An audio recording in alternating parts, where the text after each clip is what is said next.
දහසක් නෙත් යුග ඔබ මම දෙස වෙත කෙලෙසින් දෙඩුවෙමුදා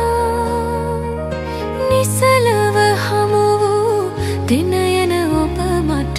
කීවේ මොනවාදා දහසක් නෙත් යුග ඔබ මම දෙස වෙත කෙලෙසින් දෙඩුවෙමුදා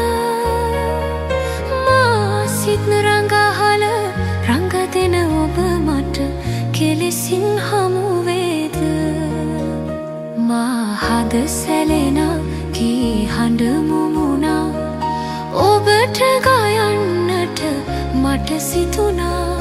නීල දැසින් හිඟි කල රහසක් කිව මැන මට මුමුණා මා හද සැලෙන කී හඬ මුමුණා ඔබට ගයන්නට මට සිතුණා අහිමි වූ